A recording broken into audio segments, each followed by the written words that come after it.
briefing for E3 2017, I was surprised and disappointed.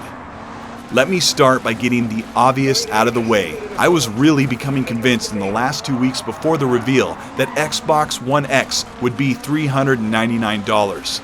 Even though all of my evidence, math, and calculations over the past few months put it at $499.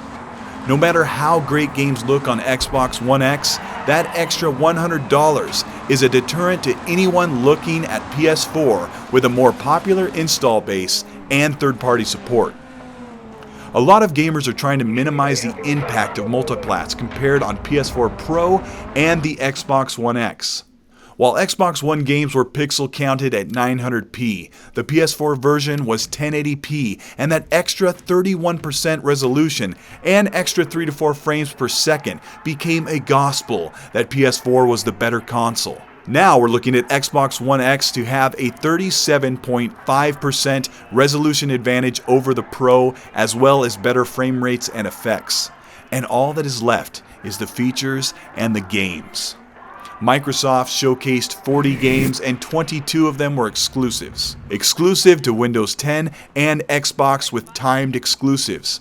They started with Forza 7 and it ran in 4K 60 FPS. And I didn't forget all of the PC and PS4 gamers saying that only Forza 6 could run at those settings.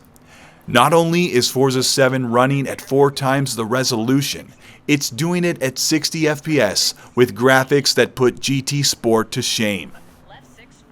Crackdown 3 was finally shown, even though it was a montage.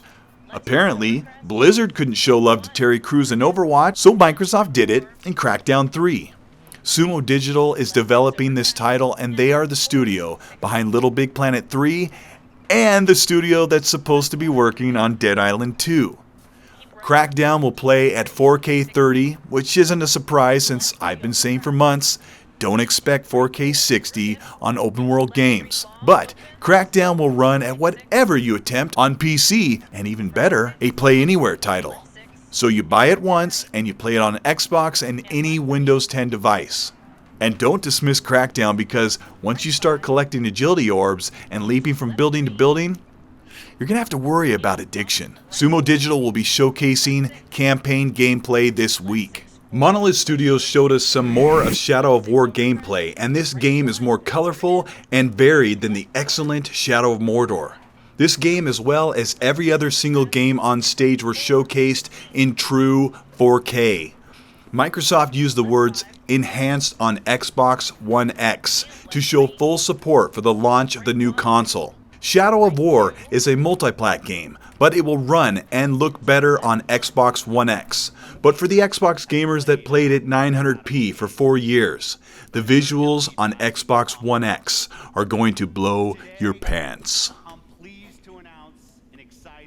Microsoft pleased the audience by announcing, this is a feature that few will use, but it's there, and for collectors, it's a nice, free piece of fan service. This means that the Xbox One console spans a gaming library of 16 years. You'll be playing all of these games with their original and current features of the console you're playing on. Compare this to PS4 being locked to games over the past 4 years and probably games for the upcoming PS5 in 2020. Oh my gosh, he's still saying the PS5's coming? Xbox One has something in common with gaming PCs besides top visuals. A wider library of older games you already own. I predicted Microsoft to showcase 6 games at E3 and they surprised me with 40. 22 of them coming to Xbox first. Sure, a majority of them are interesting or maybe not my type of game. But Microsoft did what has pleased so many PlayStation gamers, showing a large variety of games, even some Japanese titles, instead of just cars and guns. And like I always say, more games and more options are good. Seeing a wide gamut of game styles reminds me a lot of the diverse and long list of PS4 games announced for 2017 as well. Microsoft showed some great multiplats like Assassin's Creed Origins and the new BioWare Destiny killer Anthem. Of course, these games will be on PC and PS4, but Sony's E3 will be showing some fantastic Xbox and PC games as well.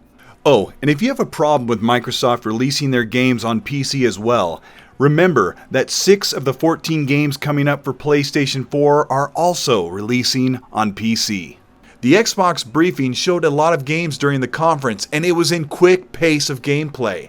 Short bites of info that kept the conference moving right along. And even if you don't want to play 20 of the 40 games shown, Xbox One owners will be too busy playing Wolfenstein, New Colossus, Star Wars Battlefront 2, Call of Duty World War II, Assassin's Creed Origins, Middle-earth Shadow of War, Forza 7, Crackdown 3, Need for Speed Payback, Project Cars 2, and Destiny 2. If 10 AAA games isn't enough for you this holiday 2017, go buy a Ouya. So, what did you think of the E3 briefing for Xbox? Were you entertained? Was it a letdown?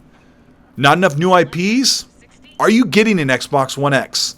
What about you? Let me know, gamers. This is Colt Eastwood. Let's talk.